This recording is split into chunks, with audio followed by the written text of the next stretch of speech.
Okay, first things first. I'm gonna try my oh crap. I'm going to try my best to calm down because last time I read this book, I became one of those, you know, wow, bro. I became one of those because this book broke me.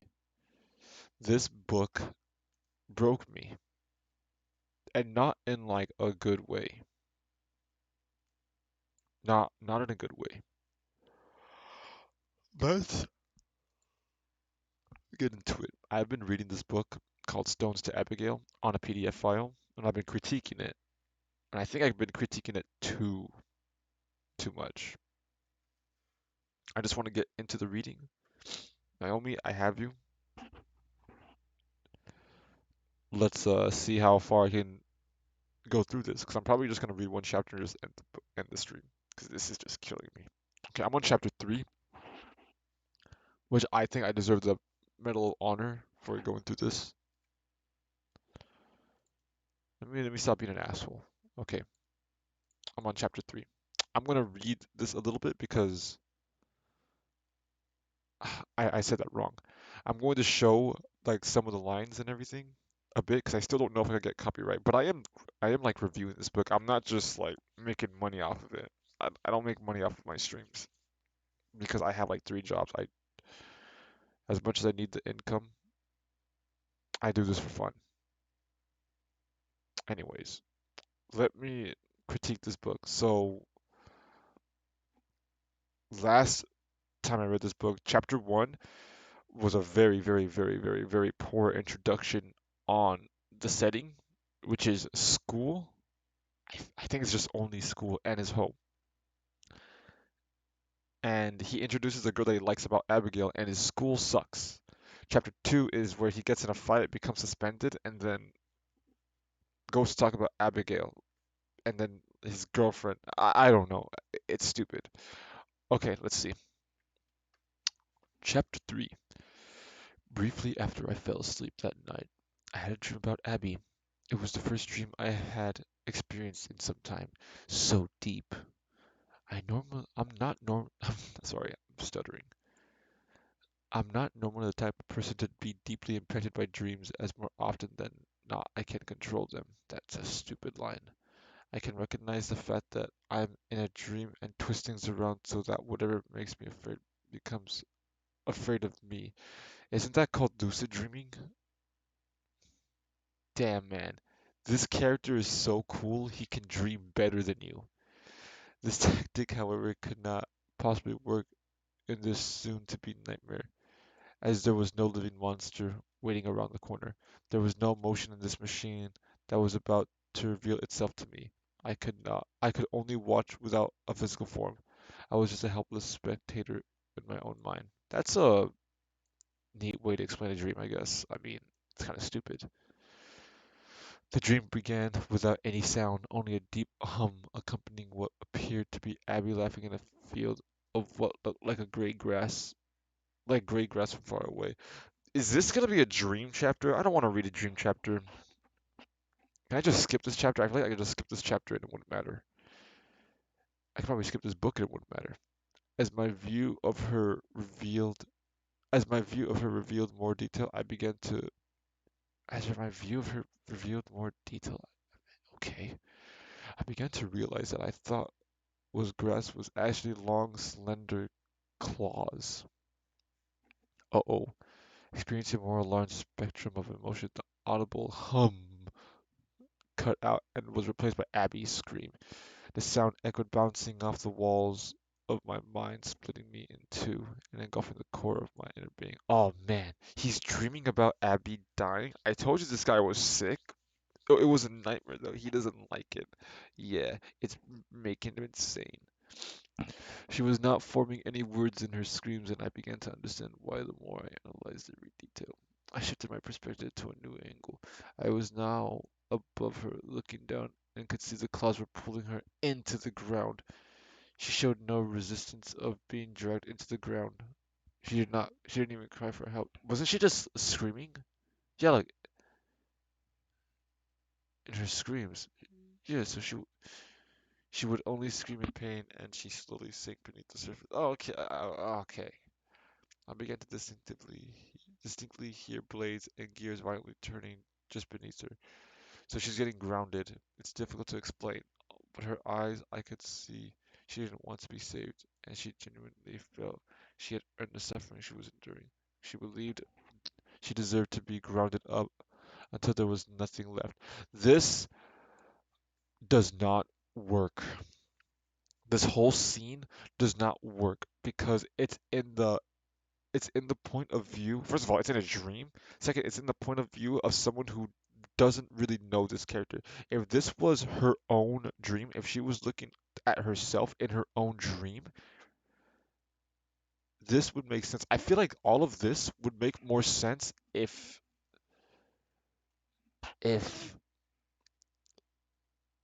the whole story took place in Abby's mind.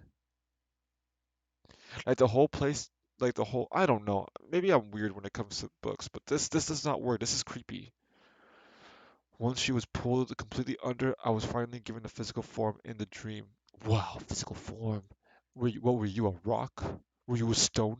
Is that why it's called Stones to Abigail? You're giving her stones? Dropping from above, I landed on the soil she disappeared in. I immediately dropped my knees and began digging with my bare hands to get Abby. I was only inches deep before the ground ripped open, forcing me to jump back. A deep canyon began to form central where I had begun to digging. Okay, this is very dramatic.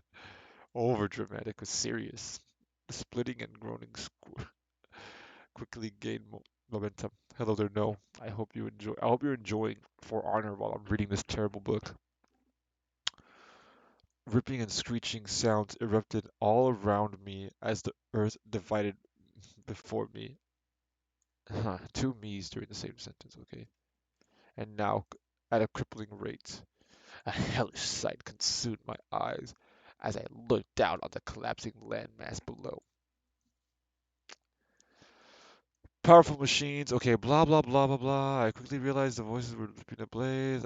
Okay, I then woke up. Okay, this is all a dream. I don't care. This is all a dream, and I'm going to assume it's completely useless. If I continue reading, and there's something that I miss, I would come back to this part. This whole part just feels like filler. It's completely what the hell? You don't like For Honor? Uh-oh, what happened? Did you lose? I then woke up to my room, filled with sunlight, but it could not change the darkness and the dream left me with. My teammates are ass. Oh man, you need better teammates. You need teammates like me. I felt something inside me change, almost as if I had seen something I was never meant to, and now I had to find a way to lose a thick cloud freshly looming over my head. It is as I said before. I said briefly before, I feel like a visitor here. Okay, yeah, blah blah. I studied people's. Okay, you said this already. Not having to go to school that day due to my suspension, I decided to write a letter to Abby. It read, "Oh, I have a feeling this is going to be a really, really, really, really bad scene. I have a feeling this is going to be a bad scene. So let me take a moment. It's either going to be really bad or really good. No, it's not going to be good. It's going to be really bad. Naomi says hello to you. No, I need to be drunk for this. Okay, let's see what the note reads. When I look in your eyes, oh, this is him writing. This is what the note says. When I look in your eyes, dot, dot, dot, I at times feel a level of sadness. That's a good way to start.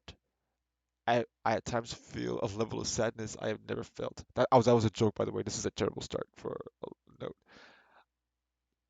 As if we, despite barely knowing each other, have been apart for far too long. It's only been one day. Wait, what? Is this the note?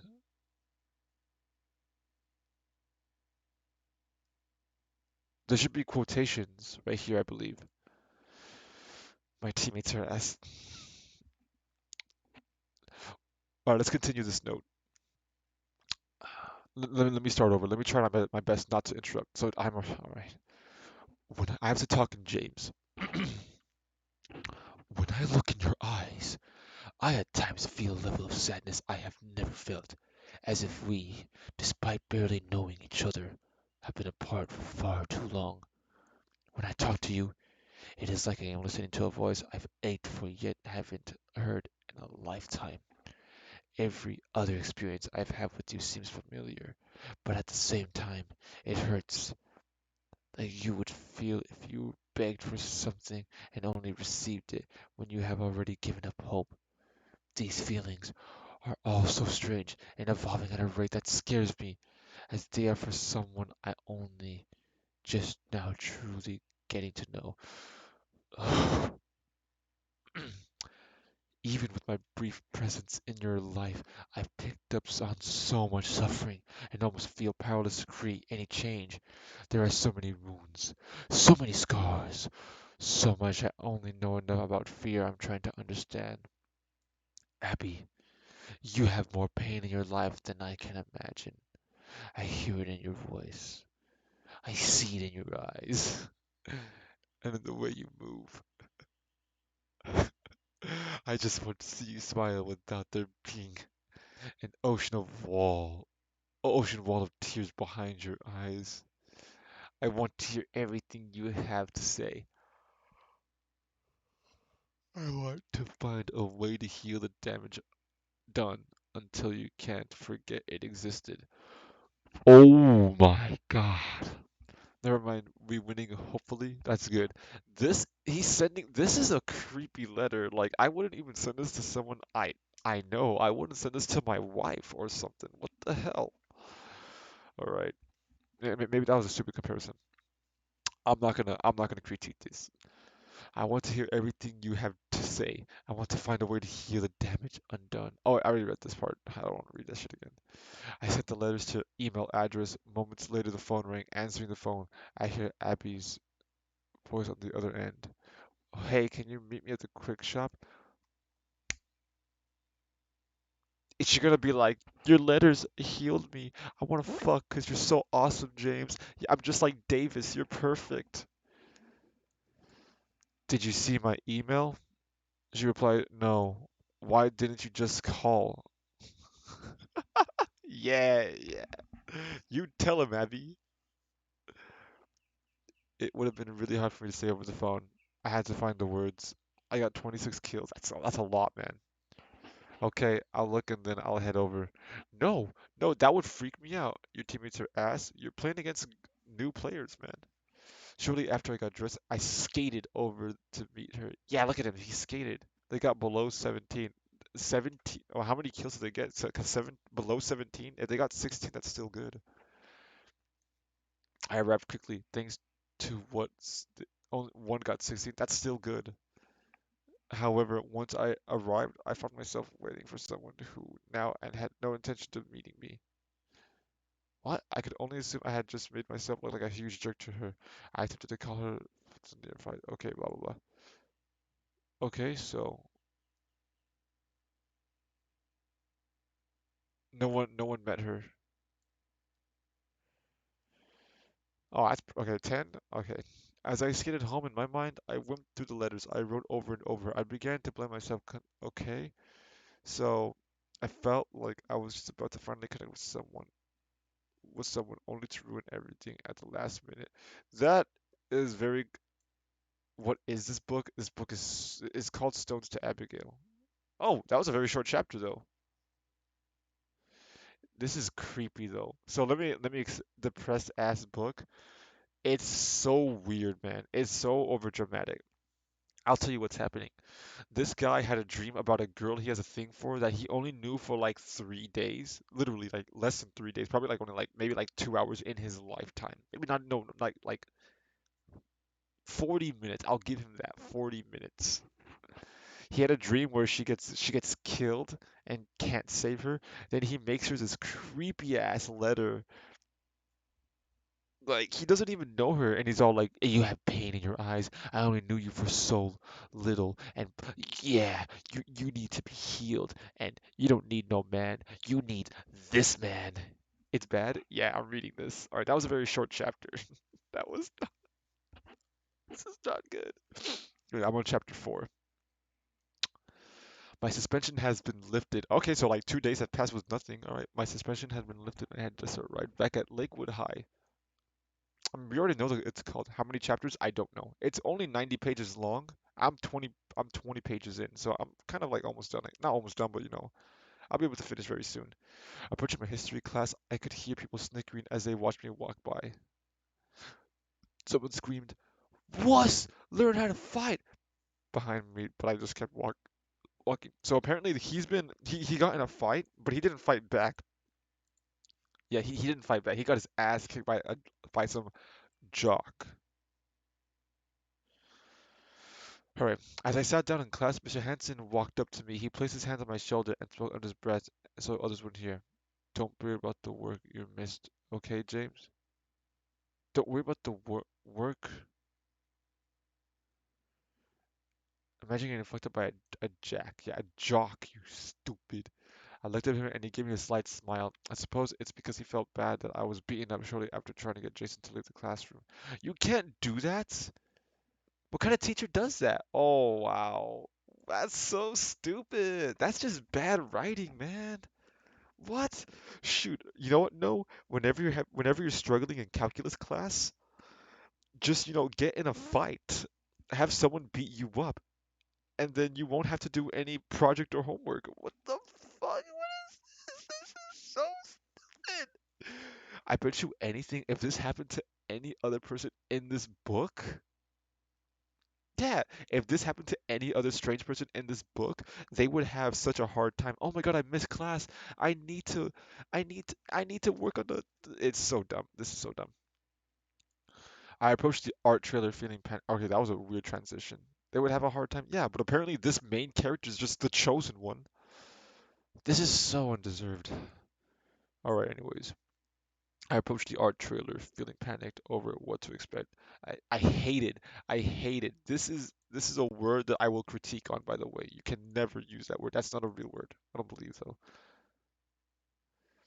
I h- I hate that I said anything to Abby, that I overstepped my bounds and acted like I knew her when I was only going off my own dream influence. Yeah, I know. Yeah, thank you. Someone actually has a conscience. Yes.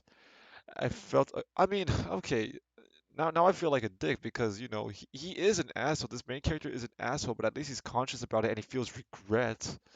But I don't feel like he has the same regret as like normal people. He feels regret not because it's wrong, but because he doesn't get what he wants. That's the only reason why he has regret. That's how I feel about it. And I'm not sure if that's what he's aiming for. If that's what he's aiming for, if he's trying to make an anti-hero story, then this is perfect. This is really perfect. Well, not perfect because there's still stupid shit. I'm not gonna. I'm gonna stop critiquing. I'm gonna stop critiquing because I'm just gonna say this is bad writing. That's all I'm gonna say. I felt a conflicted hatred toward myself, jeopardizing a relationship with someone that was so important to me. If she did give up on me, I could only blame myself. Yes. Opening the door, I could see Abby wasn't inside. Instead, there were just pieces of my bear sewn in pieces of her sitting on her desk. Maybe I was reading too far into what it meant. I could really only hope that there was something left for us that I could sew back together. So stupid, I know, no one cares. Walking closer, I could see something sticking out just beneath the bear. It was a note that read, James, meet me behind the church when you get this. Immediately, I thought of the church neighboring Lakewood. I mean, there's the church. You're in school. Oh my God. First of all, why are you going to meet this girl when she avoided you to begin with? She's probably just toying with you, man. Just don't meet her. She's a bitch. All right. I stuffed my backpack inside the desk and quickly made my way off campus to meet Abby. As I approached the church, there was a strong, forceful wind blowing behind me that made it feel as if I was being pushed from her by nature itself. I felt like a fool for thinking that I'm far too unimportant for any significance for it to consider. Yes, that is true. You are unimportant, James. I walked around the church only to hear Abby saying out loud, James! I turned to see her standing under an overhang that reached out from the church. Where's Naomi? She's here. She's sending me messages and she's just saying, read chapter 7. That's all she's saying. Read chapter 7 or chapter 6. Is that chapter that's going to lose my mind? I walked over to her and began to apologize for the letter. You're gonna go to the restroom? Okay. I'm gonna keep reading this, okay, man. I'm so sad. I walked over her and began to apologize for the letter, but she cut me off saying, "Why did you write that to me?" I wanted to separate. Oh, sorry. Why did you write that to me, James? I wanted to separate myself from everyone else in your eyes. I wanted you to know I was trying to understand you all of. And then she interrupted. How messed up do you think I am, James? Oh, how screwed do you think my life is exactly? Because if you had any social skills, you might know that saying someone what you I'm not damaged goods. I'm not broken. Her voice was beginning to tear. I'm sorry. I was. Yeah, she is damaged. Damaged goods is such like it's such a phrase that I actually don't use. I like reading it, but I hate using it. I was wrong, but here I am. But I'm here, and I will be as long as you let me. I don't need no man. She wiped her tears and started to speak. The reason you saw what you did to my eyes, my voice. She considered struggling as she cried. You saw the bruises from my axe, but you wanted to know everything. Okay, I mean, James, I haven't been beaten up just one or two times, but tears soaked in her eyes. I've been violated beyond that, James, by people who called me their friends. People I trusted took advantage of me, and that killed so much of who I am, who I was. This is all unearned. I'm not gonna. Her face was consumed with stress. Her body shook, but she managed to continue. My mother abandoned me and left me with my father, who doesn't even care if I live. Before she could finish, I wrapped my arms around her. She dug her fingers in my back and pulled me as I cried. You were never damaged, only changed. Any part of you that you think died is just hidden, waiting to come out when it's safe. This is so stupid. No one would say that in real life. Like, what is this, an AA meeting? Abby squeezed me even tighter. Wow, she's like getting turned on by this. Every time I see you, you become more beautiful to me than being for. Okay. Let me finish this sentence. Let me finish this paragraph. She gripped me more tightly ever than anyone had. She wanted me.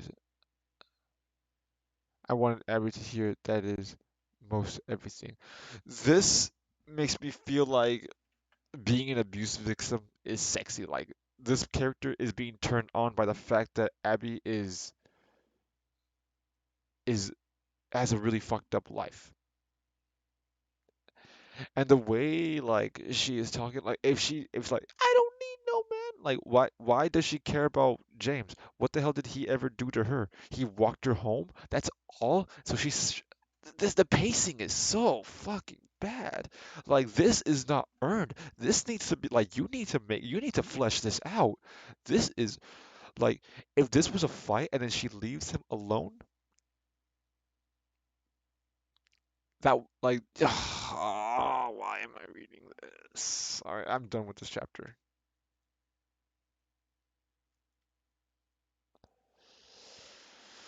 I sat alone in my room thinking about all that happened in the last day. As I slid deeper in, the thought a knock on my dinner's ready. Lentils? She opened the door and looked at me with a blank expression. We have to talk. Come to the table. Oh shit. I heard you were having sex with Abby.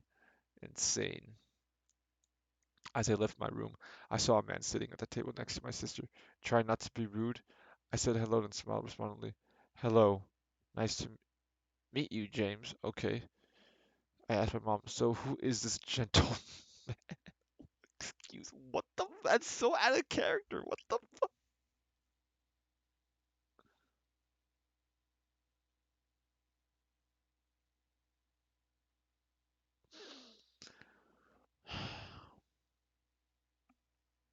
That's so out of character. My mom responded, go ahead and sit down, James. I slid out the old-fashioned second-hand store chair. I always sat at the table and waited for my mom to explain. I guess he's poor. This is Rick. The reason you haven't seen much of him is because he lives on the other side of the mountains, all the way in Spook. I don't know how to say that shit. Oh, all right, cool. Oh, cool, mom. Duh, you're such a Oh, she's mocking her. Oh, cool, mom. Duh, you're such a dweeb, Jane. Despite her bratty insult, I could see she too felt awkward about Rick being so spontaneously introduced. Okay, yeah. Rick and I have been dating for quite a few months, and now we are starting to become quite serious. You never told your children this? So yeah, it's really cool to finally. Rick said, "Yo, so yeah, it's finally cool to meet you.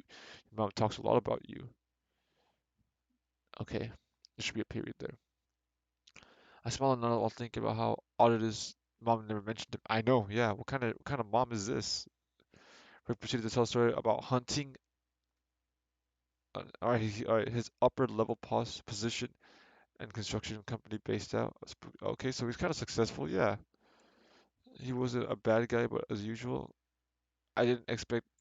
Okay, so why are you trying to think bad about him? Like he makes your mom happy. He's not like trying to abuse her or anything. My mom inquired, so how's your life going, James? How's your life going, James? Your son just got suspended, man. I would be saying like, is everything good at school? I wouldn't say how's your life going. Got a girlfriend? What the fuck? Dude, if some strange guy asked me that, got a girlfriend, I'd be like, yeah, it's your mom. I have her number in my phone. Yeah, she sucks my nutsack all day, man. So I'm gonna marry her, and then you're gonna be my new son-in-law. You bitch. Now get the fuck out of my house. I'd say something simple like that. You got a girlfriend? Fuck you. It's none of your business, man. You're not cool enough to ask me that. My mom looked at, sorry, I don't know what got into me. That was just me talking out of my ass. Don't really say shit like that. It's stupid. James is more of the mysterious type Rick. He doesn't talk about his relationships. Oh yeah? You're gay? You like Davis? Like, what if Rick was actually Abby's like dad? That would trip me out. And then the mom and Rick got married, and then he had to like have this weird step stepsister fetish. That would like that could work, but I know how this book is written. That would just piss me off. If you find a lady half as good as your mom, I say you're set. Aren't you seeing that as messed up emo? Aren't you seeing that messed up emo chick, James? Oh wow. Looking over at my sister with a blank expression, I said, aren't you seeing every guy at school, Lisa? Damn, man. Her sister's a slut. Lisa looked horrified at my mom. James! Not knowing what to say, Rick was the only one smiling at the table at that point. What? You can't. Wow. All right, well, all right, whatever, cool. As I climbed on the bus the next day, Davis hollered, praise be to James, our hero has arrived. Wow. Okay, that's weird. I hated, I hated, I hated loving his hilarious lines. They were kind of traditional, other traditions for Davids. Every time I stepped out of the bus, he would yell them. Even when I wanted to be upset, even when who wants to be upset? What a fucking nihilistic asshole. Well, okay, so he's yeah. As I sat next to him, he said, "I've been missing your face a lot, Mr. James. I'm I'm trying to figure out ways to compete with your skates. Yeah." I smiled and said, "You're the only reason I ride the bus, Davis. You're doing just fine." Then Jada, you hear that, everyone? My best buddy thinks I'm pretty fantastic. What the fuck? What the fuck? That's so fucking weird. As I approached my history class, I could see Mr. Hanson waiting in the hallway. I tried to walk by him unnoticed, but he said, "Not so fast. You just see the guidance counselor." I guess that makes sense, yeah. It's about that fight you got in. Mr. Robertson is waiting. I proceeded to the office for okay, so Mr. Robertson was just outmatched by the school population. Okay, they're meeting Mr. Robertson. James Patrick. Oh, that's his last name. James Patrick. He has two first names. Alright. James Patrick. Aggressively glass door. Alright then. These are our last resorts. Absence first. I actually need advice, but she slammed the door as she could finish. Wow, okay. Have a seat, James. He sat down in the room filled with a few awkward seconds of silence. She continued. So it looks to me that you're healing up okay. I've heard both sides of the story, and I have concluded that your friend Jason is destined for not great things. He keeps this attitude. What the fuck? That's so unrealistic. What kind of school is this? How are they not fired? My face remained still, emotionless, really. I just sat silently listening. She asked, I'm not gonna even like comment on like what she says. What direction do you want to go with your future? I haven't really. Sorry. What direction do you want to go with your future, James? I've heard really great things about Up. It was like my joke hit a brick wall. What? But seriously, I was told to turn down the TA position, which I personally recommend to Mr. Hanson. I just wanted to stay in art class with Mrs. Stanley? I nodded and she laughed. So who's the girl? Oh, she's smart. I mean, these teachers are not hip. They're not cool. So I don't know why they think like they know this. I was surprised that she concluded so quickly that it was even about a girl.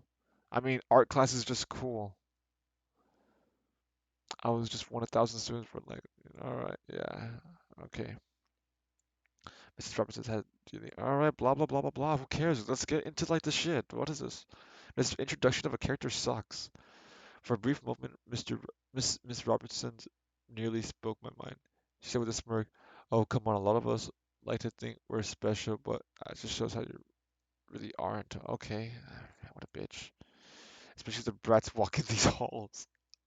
I like this girl. Our Miss Robertson is my favorite person now because she stays true to her character. There's this girl, Abby. I really like her, and it's the only class I have with her. Miss Robertson was no longer smirking now that I told her who I was interested in. Uh-oh, she's gonna be like, she's bad news. She looked up and down at her desk. She moved some items around and stopped suddenly. Then she looked at me in the eyes. Listen to me carefully. I can't tell you anything about Abby, but I can give you advice. Think twice about getting involved with her. I want to see you succeed, and some people being significant. Okay, see. All right, so why she would be so serious over Abby? This, I could understand why people think this is unrealistic. However, this is 100% real. I've had guidance counselors say shit like this to other people. I've had like teachers say this. I remember I was trying to be friends with a girl with Mariah. I don't know why I was trying to be friends with her. I think it's because she was a cheerleader and she was into the same music I was into, and she draws, and I was just like trying to like get like a creative aspect. I didn't like her or anything. And I asked my teacher about her, and he was just like, I don't know about that, man. I would stay away from her. Hello there, no, you are back. So a lot of things have happened, but they're all very minuscule. He was trying to get them in the panties. No, Mariah was fucking weird. I mean, the teacher was right. Mariah's fucking weird. She was really hot though. She had huge boobs, like way too big. And she was really pretty though. You know, she was like a very beautiful like white Mexican chick. I don't like her though. I didn't like her. Triple threes, triple D's. Okay, so this character, I, do you want to know what you miss? No, I don't even know if you care. I don't even care, and I'm reading this. Nah, good. Miss Robertson then asked, so I'm not going to try and change your heart. In my experience, that's more often than not a lost cause. But I can change your schedule to something that fits. Abby has PE during third period. How about you just stick with Miss Hanson after your first class on the day? Doing so replaces your art class, and your third period will now be PE, where you can see your precious Abby. Wait a minute. Oh, so she wants him to get the TA opportunity, but he can't do the TA because the TA will involve him getting art class, but then he will get his third period PE. So there's three classes. There's Mr. Hansen, the art class, and then his last class, which is not really explained. So then, if he's gonna get PE for his third period, who's he gonna? What the hell? Might go to the beach today. It's a very nice day today. Where I don't feel like going. Just don't go then, man. What the hell? Don't go. While her attitude towards Abby continued to concern me, I was also curious as to why both Miss Robertson and Mr. Hanson were so adamant about me being a TA. All right, so I accepted the schedule change. I returned to Mr. Hanson's class and requested I attend art class one last time before the schedule change. Mr. Hanson agreed, and I made my way over the art trailer once more. As I walked the trailer door, I was happy to see Abby once again sitting in the same seat she always did. What's gonna happen? You're acting like my parents care about my decisions. I don't know, man. Do whatever the fuck you want. I don't give a shit. I'm death metal. I don't care about shit. They're probably gonna take my ass. Just say no. Just say I don't want to go. It's my weekend and I don't want to spend time with it outside with COVID. So just say that. When I approach her, been saying that. Say it again. Say I'm sticking with it. Saying no. You gotta give them a reason and you gotta give them a legit reason. When I approached her to see, my parents ain't like yours, sir. Well, I had good grades and I did chores. I did all that shit. I had a job when I was like 10 years old. So, you know, I kept my weight up. Have you been like massaging them? Have you been like doing the dishes? You have to have like a reason. You're not, you got all straight A's. That's not good enough. You're supposed to have straight A's. What are you talking about? I do my own dishes. Do you do everyone's dishes? Not just your own. You gotta do all of them. I water the grass. That's normal. You forgot to water the grass, to be honest. Shit, whatever. When I approached her to sit down, she pulled my backpack and shook it. Okay, your backpack has a lot of interesting things in it. What the fuck? Alright, see you later. No. Oh, really? You went through it? She responded, yep. And by and just what a bitch. Just school junk. Life's got enough burdens to carry. Why add physical weight? You're so deep. Okay, smarty pants. Did you like our bear? I love it. She threw her arms and hugged me. What? Why? She hugged him because he loves the bear? Wow, James is so cool. Mrs. Stanley walked in, immediately seeing our hug, and said, if you're going to suck or eat, go find an alleyway. If you're going to suck or eat, go find an alleyway. This is a trailer. We have goddamn dignity.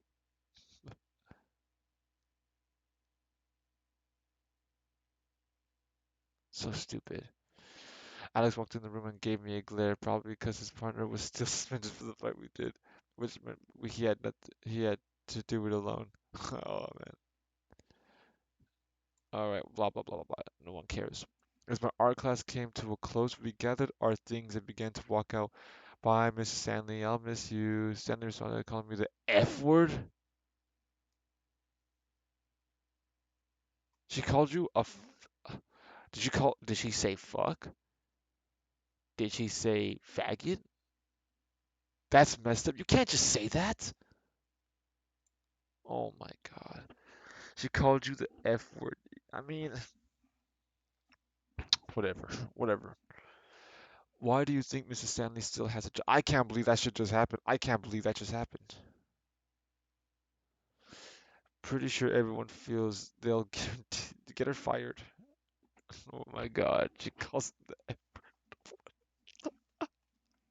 Pretty sure everyone feels they'll guarantee themselves an eternity of torment after life if they were to fire someone as old as her. I guess it would be hard getting a job when you resume. This World War One nurse is your. Wow, okay, that's pretty decent. Are you okay? Sorry, sorry, and continued. Okay, blah blah blah. Okay, he's just happy to be with her, but this is weird. As we got closer to the gym, Abby was giving me a funny look, and as I normally didn't walk her, I said, "Don't worry, I'm not stalking you. We got the same class now." Manipulating your schedule to be with someone sounds like stalking Mr. Patrick. And if you drop Mrs. Stanley, she pushed me in a playful way. Jealous. So stupid. The boys split off to dress in their locker rooms, and the girls did the same. I didn't have gym clothes with me yet, so I just sat down at the bleachers and waited for everyone else to get done putting on their uniforms. A deep voice sounded off. What are you doing here, kid? I looked over to see a very tall man in the baggiest gym suit I've ever seen. Hi, James Patrick. I think I have your class now. You can clear it with Mr. Robinson's. He smiled and said, well, James Patrick, I'm your gym teacher now, Mr. Mac. Mr. Mac! So many new people, like, there's so many characters, but I don't feel attached to any of them. And I doubt I'll be attached to Mr. Mac. Alright then. I nodded and smiled as he bluntly asked, you're that kid who got beat up by Jason. Yeah, just say you're the kid who got in a fight with Jason. I pushed him after he pushed me. I started to put my well, that's my nephew for you. I swear I could feel my heart skip.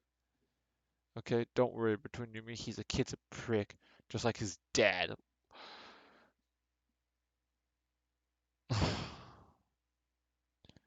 I'm not gonna even go into it. I felt relief and awkwardly smiled towards see Abby in the corner of my eyes, bursting out the girls' locker room. She was in her PT uniform and carried a beautiful smile on her face. Running over to me, Abby sat down and gave me a big hug. I'm so glad you're still in class with me. Why is she hugging him? This is so much hugs. It's kind of uncomfortable. The gym shirt was hiked up to her arm so I could feel her skin connecting with my neck. The sensation was glorious. My face was beaming from feeling her warmth around me.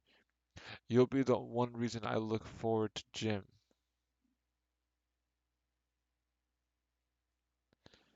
Hey kid, I thought okay, Mr. Mack overheard and interrupted as he stood a short distance. Hey kid, and I thought we were becoming friends. Glorious sensation for feeling. Oh my God, what the hell? I don't know how to feel about it. What the hell? Everyone gathered on the gym floor, excluding me. Mr. Mack immediately noticed I was an opportunity to say, hey, if you don't have gear, go to my office and pick out an outfit. I readily got up and walked over to his office where I realized I would have to sift through a huge pile of mismatching jerseys and sweatpants to get a half-decent outfit. After changing the bathroom, I walked out and everyone taking part of dodgeball. I could feel focus shift. Okay. Hey, at least you won't get your normal clothes sweaty from dodgeball. Okay. Before I could even catch it, Raymond, one of the jocks in the class, smacked me in the side of the head. Oh man. You're out, Raymond. Can't hit a ball over the shoulders. Oh man. Okay. It was odd how he broke the rules and hit another person in the head, yet to pretend to be the victim. I never really understood the human tendency to feel sorry for one's just okay. That kind of feels hypocritical. That feels hypocritical. I don't want to get into it. I may be wrong, but that feels hypocritical. Abby was on my team and we were down to just a few people. I very quickly found out I was quite good at the game, better than I thought at least. I kind of used Abby as my motivation to do well. I want to throw up. I swear to God. I imagine it was some kind of evolutionary thing. A mind trying to impress his mate with physical performance to demonstrate superiority. Oh my God. Let's just not, let's just continue. I kept catching every other ball thrown at me, only to return it, hitting a student approximately out of every 3 attempts. I always threw low to decrease the chances of anyone catching my ball. After my, okay, blah, blah, blah, blah, blah. Only a nerdy kid played with him. Raymond tried to catch it. Oh, blah, blah, blah. Okay, so it's only him and Raymond, okay. He tried to throw the ball at my head again, but this time I was ready. Does the ball flew past me? Alright. Alright. Just as the ball flew past me, every person with a ball on my side threw theirs at him. In an almost comedic fashion, every other ball impacted his chest and below. They were all cracking up. Oh, that's not funny, man. That's not funny. Before Abby ran back to the locker room, she walked up to me and said, can you calm Me tonight? Oh, and she kissed me on the cheek. Why? My mind exploded with excitement. From that single kiss on my cheek, my whole body felt light and warm for the rest of the day. After doing my chores that night, I called Abby. Hey, you? Not a lot of callers, huh? Actually, I just embarrassed myself on the last call, hoping it was you. My grandma felt pretty special for about 10 seconds. Okay, that's kind of cute, I guess. Yeah, that's hey, that's a scene that I actually kind of like. It's actually good to finally read something that's kind of cute. That's not that's I'll give him a passing grade on that scene. Let's see if he keeps it up. She and I talked for all right. We discussed the possibility of horoscopes, the secret, the legitimacy of souls, the afterlife, and even leprechaun. Very few topics were off limits. Being free. Okay, so they talk and they just have so much in common. It's fucking weird. Leprechauns, that's a. I mean, one of these things just doesn't belong here. Like in my book, I don't want to compare this, but in my book, the girls that he has that he's taking care of, they're very very smart. I mean, they're very fast at learning.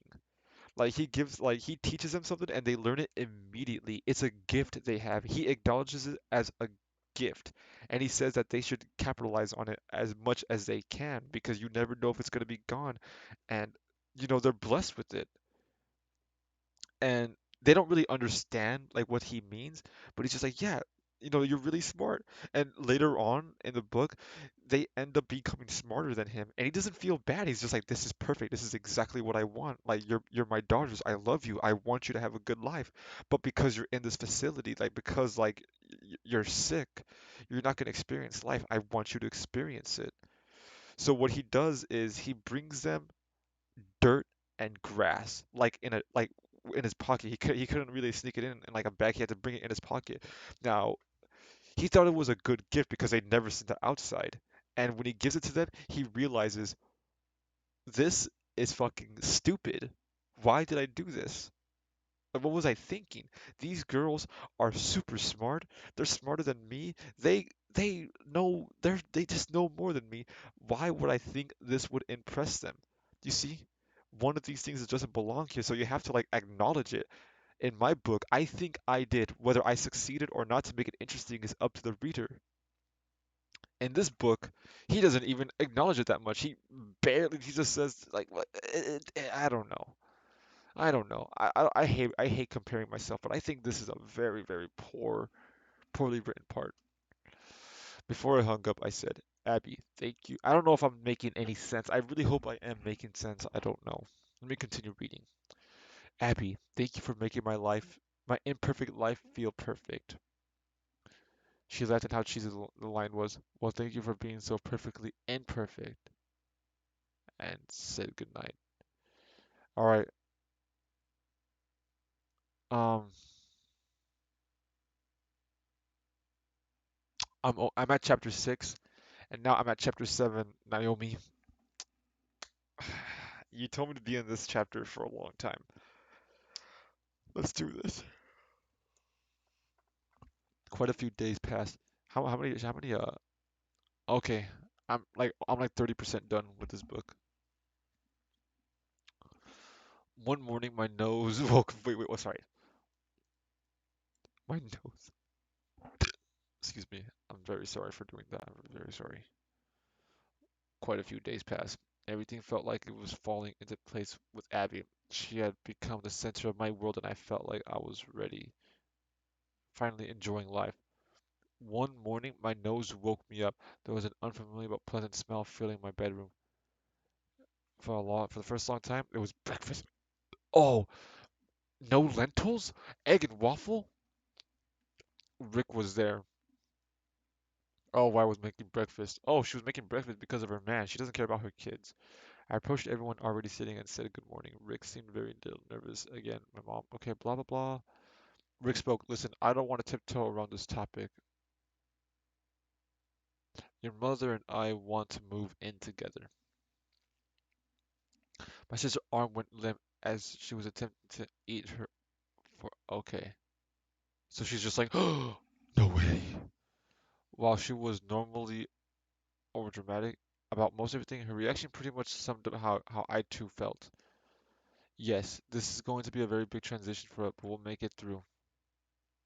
It began to hit me harder as I thought things through. There was no way Rick was moving in with us. Our little condo was already overcrowded.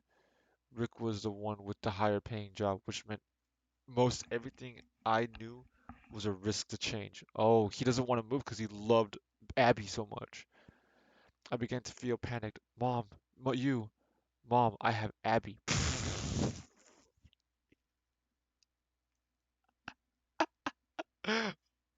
Oh my God. Mom, I have Abby. I can't move. Just move in with Abby then. Get a job, you fucking loser. Listen, I was just joking. It's a high school relationship. You're nothing special. Oh my God, why am I trying to make sense with this? Okay, never mind. Let me go to your reading. Listen, we're not going to break up your relationship for the sake of ours. We'll figure something out, okay? I felt like I was going to pass out. Dramatic. I kept thinking about the horrible timing that I had finally. Okay, blah blah blah. More dramatic. Rick had said working with him. I learned that sometimes people blah blah blah. Rick had been around for too long. All the hopes we had. Okay. I sat up and said, I'm sorry, I'm not hungry. I'm going to wait for the bus. Everyone silently sat at the table, awkwardly pushing the seat. Okay, so Davis could s- Davis could see me. Okay, give me a second.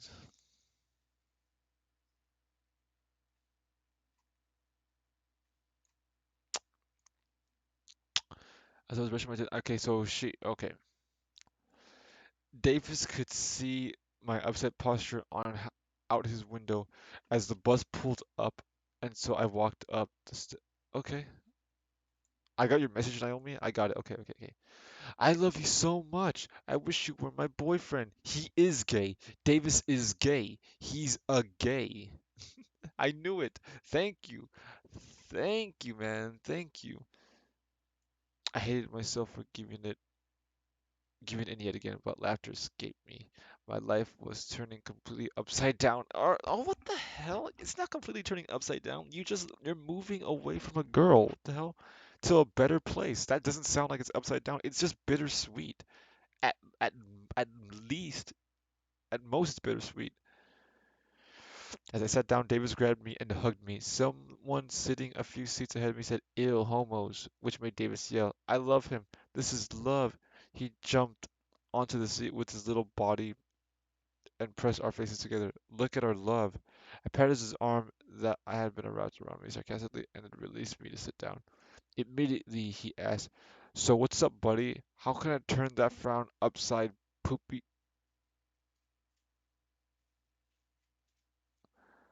How can I turn that frown upside poopy poo poop? How can I turn that frown upside poopy poo poop? Ew, homos, I love him. So what's up, buddy? How can I turn that frown upside poopy poo poop?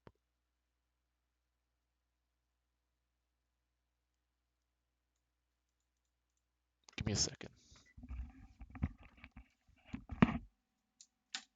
I'm gonna take a little break. That's it. That's it. I'm gonna take a little break. Take a little break.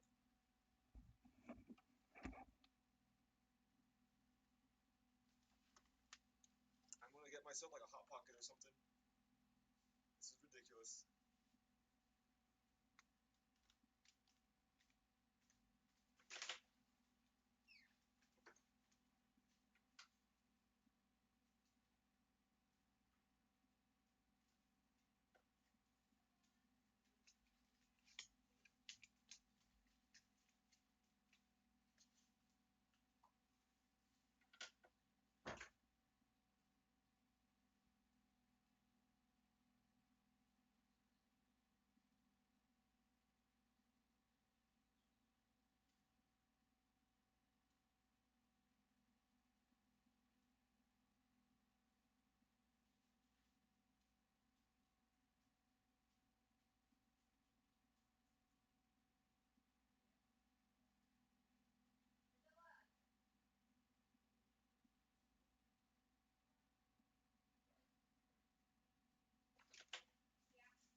Here,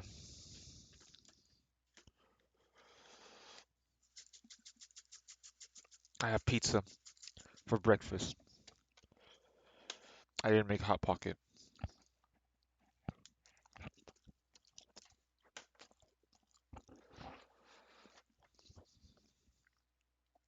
That was good.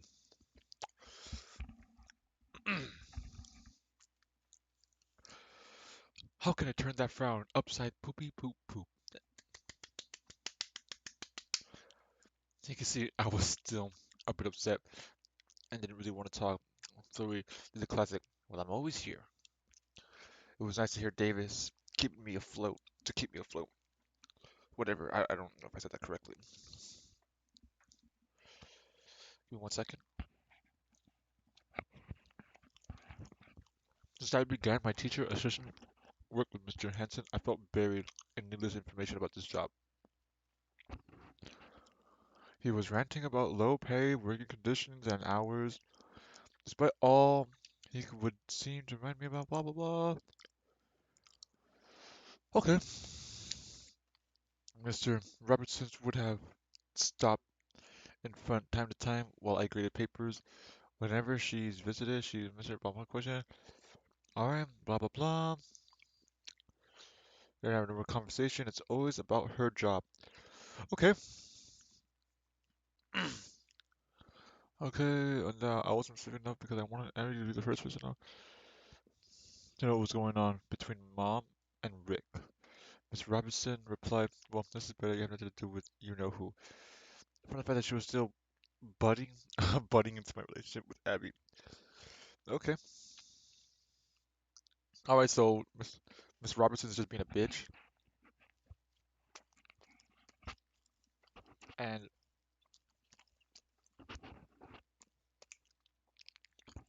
James is finally getting annoyed by it. Finally, it was time for PE, and Abby greeted me as happily as she ever did. I didn't want to ruin her day, so I asked her to come talk to me later. Okay, yeah. Alright, so he didn't tell her because he wanted her to be happy for now, but then she saw it in his eyes. If you have something on your mind, I really want you to tell me. So I told her that I had to tell her later, after school, and I agreed. Throughout my gym, her behavior completely changed. She picked up so well on my concerns. Because they just know each other so well. Abby was waiting by my bus. I walked out of school. I had been thinking about the best way I could tell her. You have to tell me. My mom's boyfriend is talking about having my mom move with him.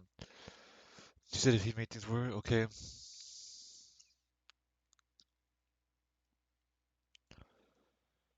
I can't leave you behind.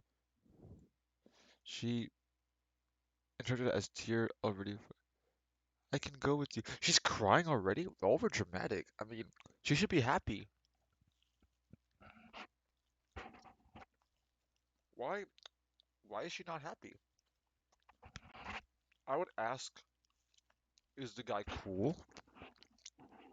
Is he like anything like my dad? Because my dad's a bitch.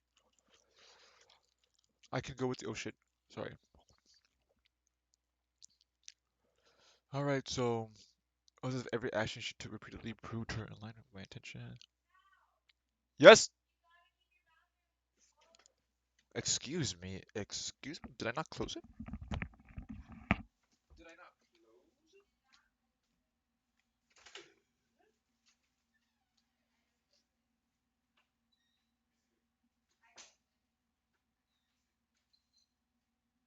Oh, you're right.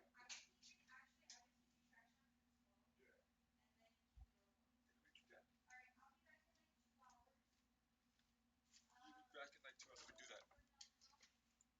Keep it closed.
All right.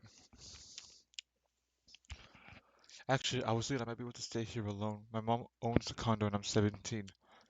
Oh, he's 17, so he has to be like a junior or a senior. First time learning his age, by the way. Terrible way to learn his age. Abby's nervous expression faded slightly. Have you talked to your mom about that? No, but I won't get us split up, and I paused, still in disbelief that she was willing to let me stay if I left. You're back? No. I need to show you something. No. No. No. No. I want you to do something for me. I want you to fill in the lines.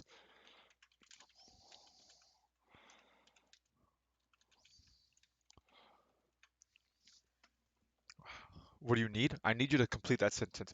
Turn that frown upside. What is it? What do you say after that?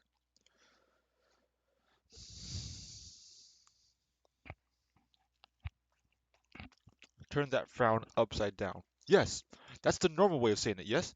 No, turn that frown upside down. Okay, so I want you to read this. What do you think he's going to say right here? So, what's up, buddy? How can I turn that frown upside? What do you think he's going to say?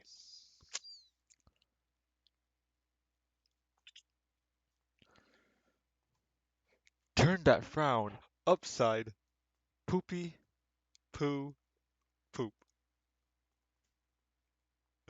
What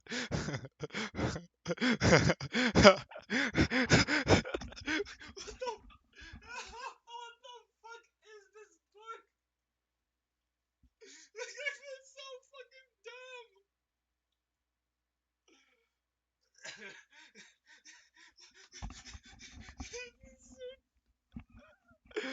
I didn't pay for it though. Oh my god. So now okay,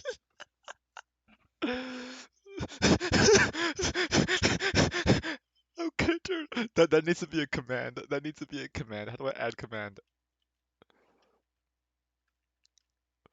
Let me see. Let's see. Look. Poop. Poopy poop.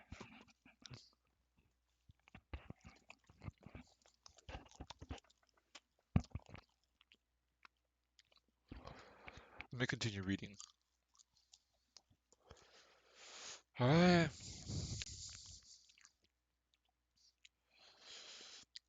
I continue. I'm glad you said what you did. How do I write the command? What name? You could do it. You could call it anything you want. No, you could write um poop or poop or poop's already taken. All right. How about wait. No, damn it, I'm stupid. Yeah, that's a good one. Um, how about cry? Make it cry. The command is called cry.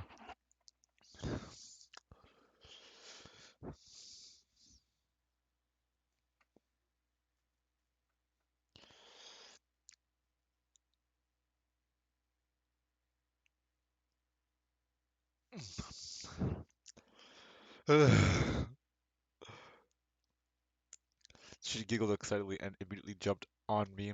Okay. I said, "Whoa." Okay, so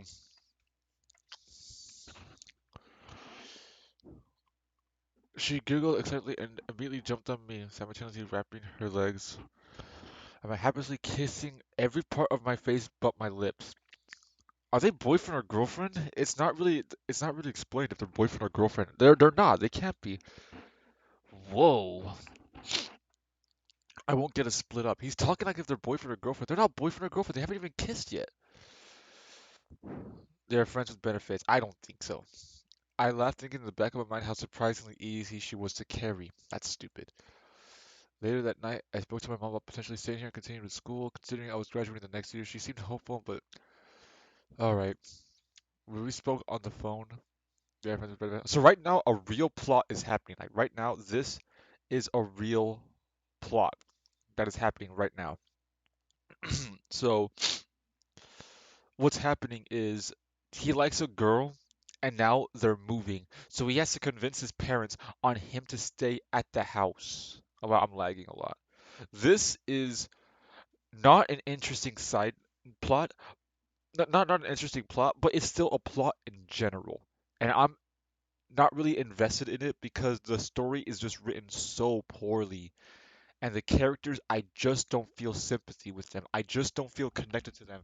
So this plot just feels dull and empty and dry, like a desert, a dead desert. My frames are dropping. I'm dropping a lot of frames. We'll see how it goes though, because right now I'm interested now. I'm not invested, but I am interested because, well, something actually is happening in this book. It took 29 pages.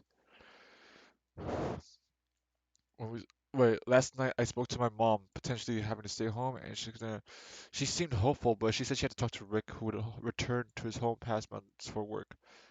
When we spoke on the phone, Abby and I mostly stayed away from talking about the move. We focused on like colonizing the moon, strange keepers. Oh, are they going to talk about leprechauns again? And we have yet to discover the ocean floor, and if robots will become so much like humans one day that they'll begin to have the same legal rights as us. Okay. That's a weird way to shift. Some talkers were pretty silly, yeah, but we didn't care. It was just fun to hear what we would come up with things. Really imagine. I felt like this sentence should be happening before all the explanation. At some point in the night, Abby brought up some more serious topic. I noticed something about you when we were in gym class. It wasn't just class. Once I saw it, I began to notice it everywhere. You barely pay attention to any other girls, even when they talk to you. I I don't even think any other girl has talked to this guy. The only girl that has ever talked to this guy is Abby. And why does she talk to him? I do not know. You rarely even look at the most of them. I laughed and replied, I do that intentionally, you know. Oh my god, let me guess. He does it intentionally because he's the only girl for him. And there's no one else. Let me see why. I bet you $5. That's the reason why.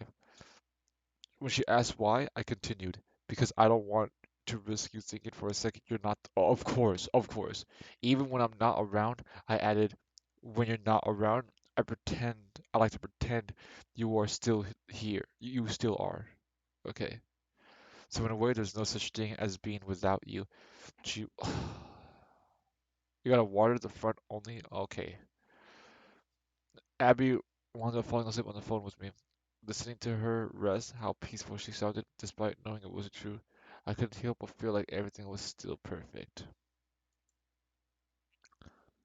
I am now on chapter 7. I feel like I should just take a break. Huh.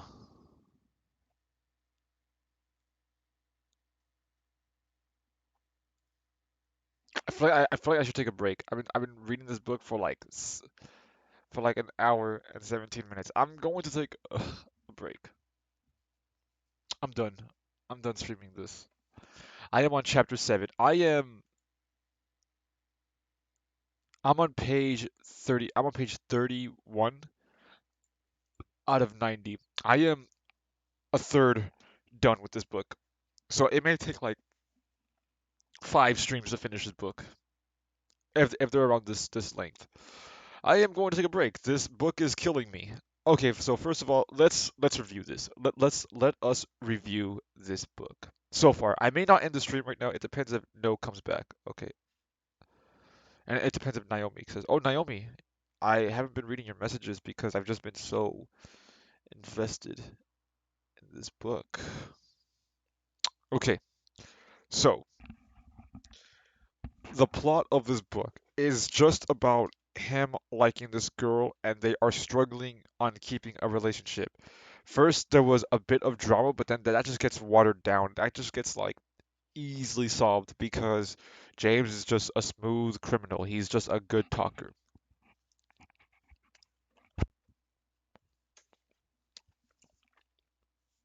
By the way, I have no idea what James even looks like in this book. Like in Stones to Abigail, like he says that she's an emo chick. So Abby, I could kind of like picture her, just picture her like a regular Hot Topic, you know, girl with, you know, blue eyes or something, a hot topic chick.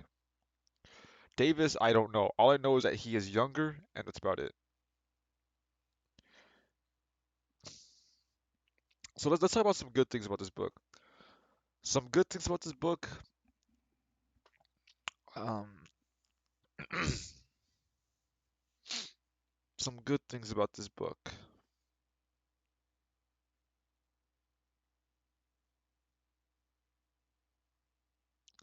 I'm not trying to be a dick. I can't find a way to read this book. Look, I'm back to like my old self. I'm talking like a douchebag. All right. Some good things about this book. I don't know.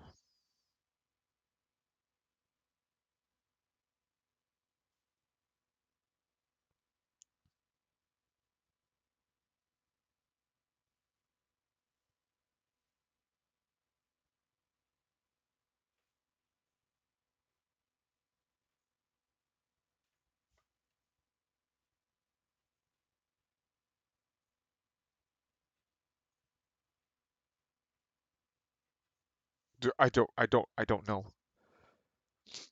Read this last chapter. Okay. Okay. Uh, I'll read this. I'll read this last chapter,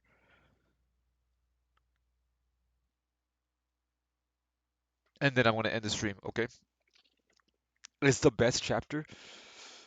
Chapter 6 was the poopy poo poop chapter. What is chapter 7? The PPPP chapter. All right, chapter 7. I can't think of anything. I just need a little break. Chapter 7. I found myself fallen somewhere deep in a conscious state of unconsciousness. Someplace I can't remember. That is a terrible sentence. It may sound strange. No, it's stupid. But I felt like I opened my eyes while I was asleep and saw only black. Not as if I were blind, but as if the rest of existence had simply disappeared and I was just alone. I wasn't long before I woke to find myself submerged in reality once more. Thoughts of Abby were greeting. Enough already for a week? Abby could. Oh my god. Abby never did anything that I felt betrayed. Okay. Davis was sitting next to me on the bus. He was talking about his Lego collection and how he loved matching colors in a sequence with the structures he assembled. He said it made him feel like there was some balance and order in his life in a real way. While I listened to Davis, my thoughts partially remained on Abby. She continued to fill my mind with hope no matter where I was or what I was doing. This makes him feel super creepy. We arrived at school on, you guessed it, another cloudy day. This feels like a journal now. I know it was unreasonable to assume, but I often felt like our school was the darkest place in the city. School so dark. It was as if every morning the clouds would execute a biased agenda against our school. Okay. Alright, the wind was blowing. Looking back, I felt like everything about the morning was screaming at me to wake up and see what was really going on, but I couldn't see. I don't know how I could have. Dramatic events have a way of sneaking up on us, leaving us with. What the fuck am I reading? This is all pointless. Davis, oh look, Davis. Davis got off the bus behind me, tripping me a little. A normal kid would have gotten upset, but Davis, as usual, found a way to turn it into something positive. He even laughed as he stumbled. I turned to cheek on Davis. I turned to check on Davis to make sure he was okay when I heard a loud popping sound ringing off towards the school. Okay. My immediate assumption was in the car in the back parking lot had just fire. There's a lot of crappy secondhand cars at our school, so it was unreasonable, but still, I assumed wrong. Davis and I heard screams immediately after, and it was, oh my God, is this a school shooting?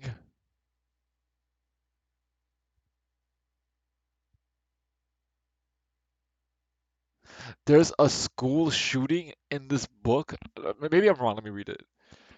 Hearing more popping sounds and screams in the wind, I instantly grabbed Davis' jacket, pushing him back towards the bus. No, it's a school shooting. There was a school shooting. Oh, this book. What the fuck? Is it the hamster? The fuck you know? Oh my, oh me. Is it the hamster?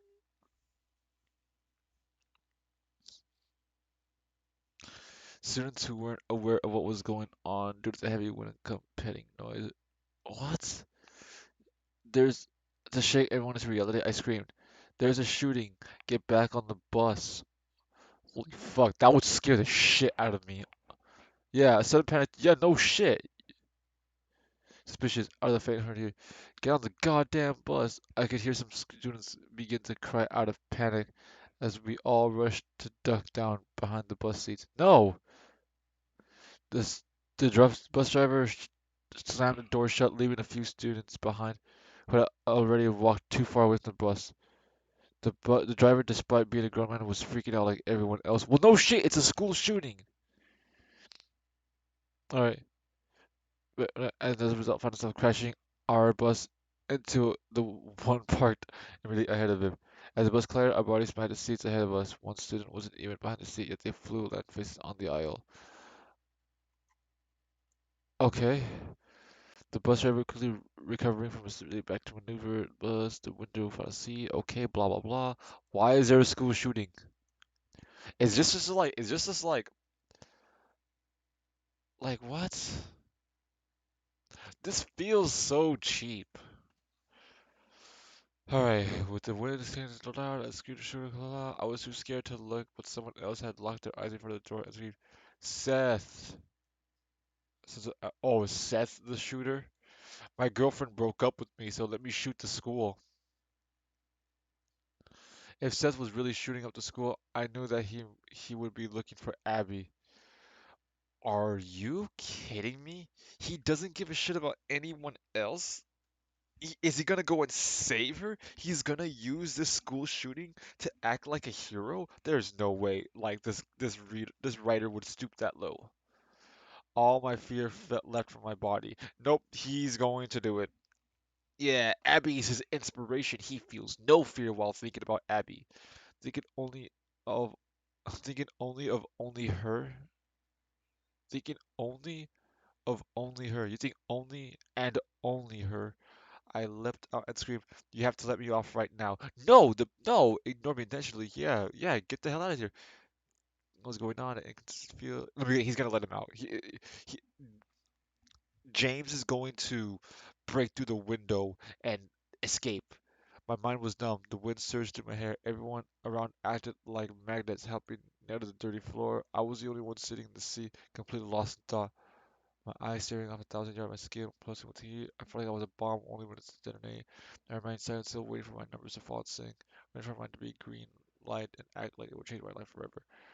I had a moment to abnormally intense clarity. Seth had irreversibly lost his mind. No, this book is not real. This book is not real. I can only suspect that he would blame his broken. I couldn't think. Alright, I sprinted to the driver. If you don't let me off, I'll jump off. Punched the bus into the side of the violently. As a result, I stumbled, falling hands first to die for. You got a death wish, kid. That's your choice. But not getting everyone to safety. No, no, no. You can't do that. You can get sued by doing that. You can't do that. That's not only putting this dumbass person in danger, but it's also putting all the other kids in danger. You can't do that. You'll get sued. You'll get fired. You'll get fined, and you'll go to fucking jail. You can't do that. That's not realistic. He opened the door and aggressively motioned for me to get off the boat. What? I violently ripped open my backpack and tried to put my skates while maintaining my speed. Wait, skates? Skate? He doesn't have a skateboard? He's rollerblading. to a school shooting.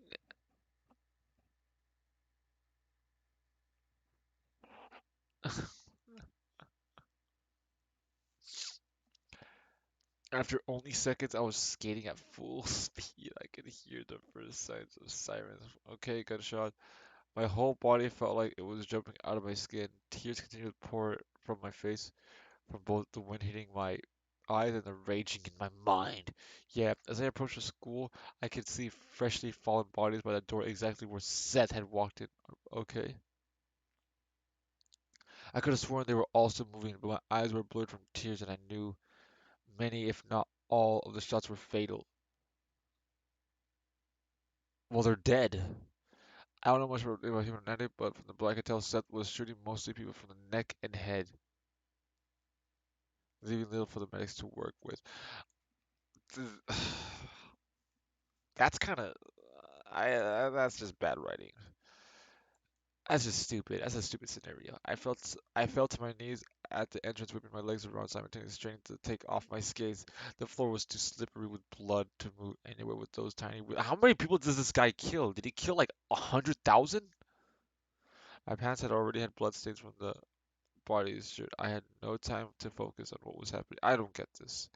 I had no time to consider about Abby's safety. I ran off with my socks, only barely even on my foot, leaving everything at the entrance. I felt I was running entirely on autopilot function I didn't even know I had. Okay.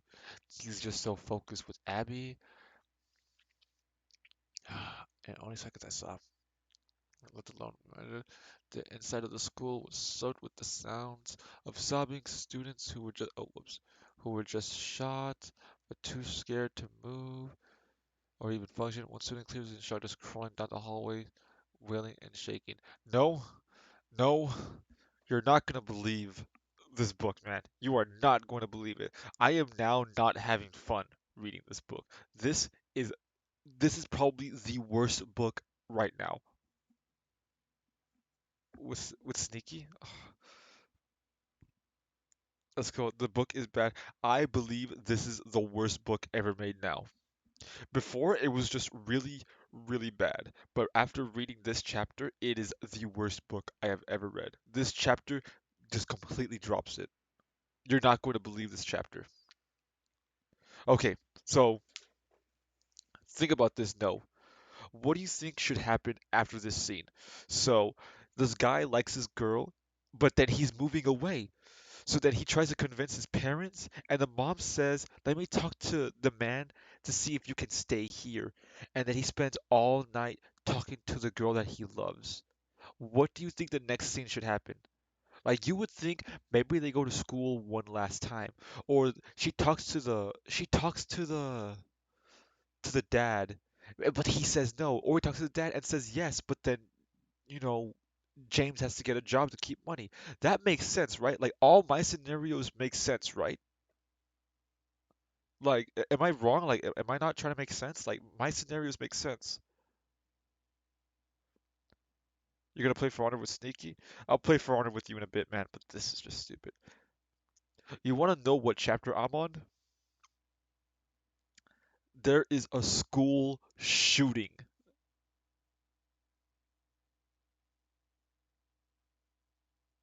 Let me finish this chapter, and I'm gonna play with you.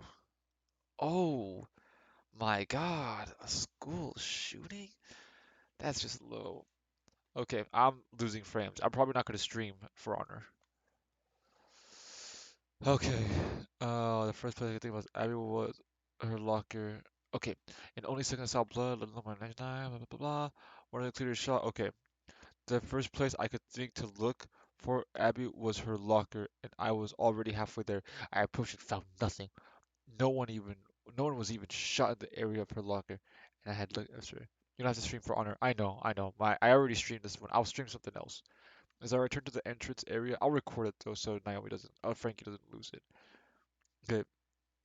As I returned to the entrance of the school, I crouched next to a table and froze in place to listen to any sign of where Seth is. It felt like minutes, but I imagined it was only seconds. Uh, okay. My state of mind likely to repeat. So dumb. Another gunshot finally violently shattered the sound of whimpers and lungs desperately choking for air as they were filled with blood. The gunshot was distant, as if it was outside of the other side of the school. Sprinting off the direction of what? Are you serious? Bursting out the side doors liquid, I crouched. Okay, blah blah blah blah. I really heard a voice saying, "I will not let you do this, you psychopath." It was an old woman, the only old woman I've ever seen to go anywhere near the trailer. It had to be Mrs. Stanley. I shot forward like a cannon. You shot forward like a cannon. Bad book. This is the wording for this chapter is really bad. This chapter should just not exist. This book should just not exist. I shot forward like a cannonball being fired on a long way awaited enemy. Even the wind felt like it had to step aside of me past him. As the archer came in view, approaching Seth, she stood tall without any indication of fear. Seth was dressed in a long white coat with a pure white outfit underneath. This was all clearly premeditated. Likely he wanted to proclaim how much blood he had shed, not just around him, but on his body as well. He got what he wanted. He was drenched from collar to shoe with blood on his fellow students. This makes no sense. How can it be? How can you know that he's wearing all white if he's completely drenched? Maybe that wording is just wrong.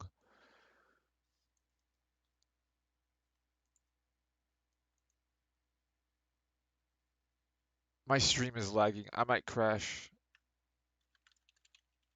My stream is lagging.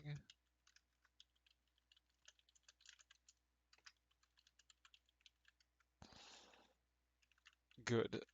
This book ass. Okay. Despite this insanely aggressive stance, Seth barely paid attention to her and limped by her trailer as if he didn't exist. I assumed his crippled posture was a result of unfathomable reality he had found himself faced with. He was subjecting everyone to the mortifying level of terror and suffering like it was not okay. Going back wasn't an option on any level. Seth was already dead to the world. Okay, so yeah, okay. He had to know there was no peace of blah blah blah blah blah. You are an embarrassment, a disgrace. How dare you, you scum! Upon hearing her verbal commendation, without hesitation, Seth whipped out his gun like a sword being unsheathed. He gently showed it as a weakness. I ran a Seth and screamed in pain just from the weight of his. He's unsheathed his gun. What gun is he using? I'm assuming he's using an M16 or no, not an M16. That makes no sense. Like an AR-15, a gun that you can easily get. This is not explaining what guns he has. He must be having a lot of guns though, because he managed to kill so many people since there's so much blood. Upon hearing the verbal communication, I ran a set screed pain just from the weight of his gun toward him. Recently, I tried to step to the side of the shaking muscle, but maintained her advance clearly. Okay. I was just about to reach Seth to attempt to disarming him. My stream might crash. Alright, I screeched to a halt in my blood-soaked socks, trying to find out what my blood-soaked socks. My watery eyes and adrenaline was clouding my perspective. What is this shit? I almost immediately identified. Okay, wait, let me read this again. I don't fucking get this. I was just able to reach Seth to attempt disarming him. Oh, so he wants to attempt him. His When out of nowhere, his gun flew in the air, and Seth yelped as. Okay, so I screeched to a halt. But okay, so what the fuck is happening? My watery eyes and adrenaline was clouding my perception. Okay, so that makes sense. All right. I was able to process that another student had tackled Seth. This whole entire paragraph doesn't need to be in. You can just say this. I was able to process that another. He's but you don't need to say, what the fuck? Why? I almost immediately identified the student as Jason from his size and clothing type. The very same boy who had chipped my tooth and pummeled my face was now beating Seth senseless. Oh look, Jason redeemed himself in such a strange way. I could sense within myself a glimmer of deep satisfaction, not only for the realization that Jason had single-handedly he had without a doubt clearly held back when he was fighting me. I could see Jason was letting out every ounce of brutal rage he had within him. And defeated Seth. Okay, so Seth is now defeated by how? Okay, this senator turned her back on Seth, still being dominated by Jason's fists. leaving him for dead to go help other students. I collapsed to my knee, gasping for air. I heard Seth's fate being repeatedly invaded by his. Okay. How could you do that to my family? To all of us? Do you think you could accomplish anything, you bastard? You sick freak. You could do that to my family? Is Mr. Mac, like, dead? Jason screamed and now unconscious body. Okay, so Seth is now unconscious. Is he gonna die? As I calmed my breath, my breathing, not forgetting my priority for a moment, I quickly began running through Abigail's daily routine at school. I mean, you're gonna play For Honor? I'm gonna after this chapter, I'm gonna play For Honor. Okay, I'll play For Honor with you. My stream is lagging too.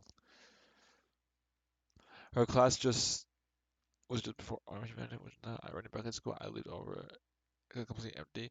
She was nowhere to be seen. I immediately reminded myself she was normally early, which means I mean she might not be at school.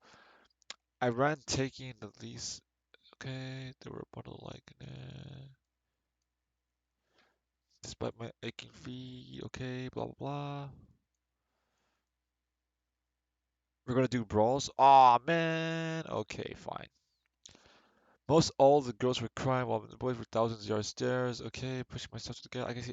I could see Abby sitting on the ground in an upright fetal position. An overwhelming sense of relief consumed me as I felt my breath around her. She was shaking uncontrollably. I immediately said, "I'm sorry I wasn't there." She lurched up onto realizing I found her. She grabbed me with strength and beyond body. I could never imagine she was so strong. Abby was even able to get her.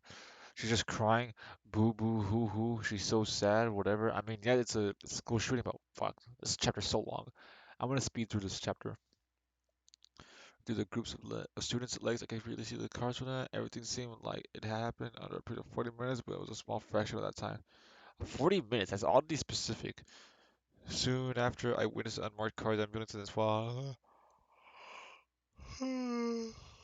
We could only sit and wait as the police. Okay, so problems occurred. They were all ambulances. Okay,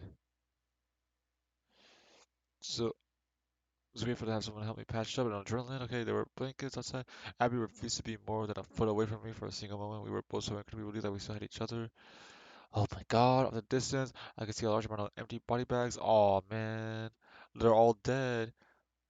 I had the police information that I was able to leave with Abby. Text me on Discord when you're done. I'm almost done. I'll be done in like 2 minutes. I hope, but thank you. No, thank you for understanding. Upon seeing her, they immediately okay. So knowing what I was thinking, Abby tried to reassure me like we're on Brawler. Hell yeah. We began to probably okay. I said, what are my arms? Okay, so right now there's just. I mean, these paragraphs are a lot better. Look, they're shorter. Like the writing is getting a little bit, not the writing, but the structure is getting better. Her hug, as I walked my arm, she became. Well, now there's no way the mom is gonna let him stay. There's no way the mom's gonna want him to graduate at the school. There's no way. Looks like maybe this shooting does have a reason, but it's just a stupid reason. It's just a plot like dude, what part are we on? We're midway through the chapter. This is not like a climax or anything. As she embraced me, she warmed us aside in, continued to hold me with the longest hugs I have experienced. She told me how mad she was over this man, blah, blah, blah. Okay, these are really these are very short paragraphs which are really good, but my God, they're terrible. I imagine she was. I want to keep doing. I know do this. Nah, I was ashamed I had some. Okay, blah blah. The love and compassion being expressed towards me continued leaving me speechless. I felt Abby rubbing my back as my mom continued to lock her arms around me. Abby's physical act of affection triggered a thought causing me to jolt. I quickly asked my mom if I could visit with us tonight, and she responded positively. No, no, you don't know. That makes no sense. First of all, look. I asked my mom if Abby, Seth is Abby's ex. Seth was shooting the school. Like Abby is going to be like a prime suspect. Like obviously Seth is a prime suspect, but they're gonna talk to every single person that Seth talks to. That includes Abby and that includes James. The cops are gonna be like, "That's your boyfriend. What the hell happened? You are in big ass trouble." Like, what the hell? Am I the only one thinking this? That's what I would think. We all got. I would not let this girl live with me. Maybe, like I'll be like, dude, James, how can you like? I get it, you like Abby, but dude, what the fuck is this? We got in the car, mom, and drove to Abby's house. My mom approached the entrance of her. No, no, no, outside. She knocked on the door. Hey, Abby, seems no one is home. Get your things. No, it's okay. I'll get them myself. My dad's kind of kid about intruders. Wouldn't want anyone. Okay, and she just says, be right back. All right, that's relatable.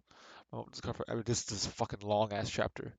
Okay, so she doesn't have anything. Remembering her brief comments earlier. Okay, emotionally sneaking. My mom says, "Who to her rivers out in disregard for her future might have saved her life."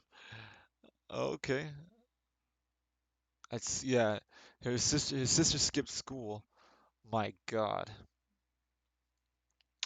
Abby and I walked to the living room, and this was short-lived. Initially, I offered the bed, but I would take the phone, but she sat down on the mattress and expressed almost everything. After everything we went through today, lying next to you makes me feel comfortable. Oh, they're gonna have sex. This been to school has been canceled for a couple weeks, I guess so. Yeah, but you gotta do like online courses too. You can't just skip that shit. This real. I actually don't know if this is that's what happens after a school shooting. Your school just I guess school is gonna be canceled because in this shooting there's like bullets, everything like investigations and everything. But what the fuck? Consumed the news talking about recognizing photos showing people checking on various people at school. Davis, who had no problem getting upset from me the first time with a band applause. Fortunately, Davis, his frustration showed okay. Abby didn't know how to feel. Okay, so how many people died from the school shooting? Aside from the sadness, I almost felt equally intense numbness after a short time I found. After a short time, I found the only comfort that could sleep through my shaken state was the warmth of Abby. She was my sanctuary. Chapter 8. Oh my god, what is this book? This is everything, everything about this chapter was terrible. Everything was dumb. Everything was dumb. It is a side note. The school shooting is a side note. What in the I'm ending the stream. I'm ending the stream. Okay, I'm not gonna read this book for like another week. I need a break from this book. Oh, my head hurts so much. I'm gonna end the stream right now.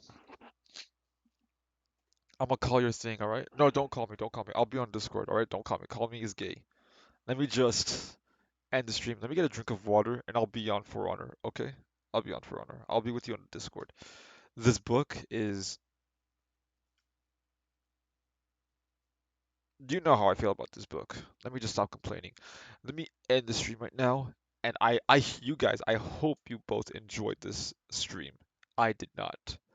Thank you all so much for watching. I will see you later.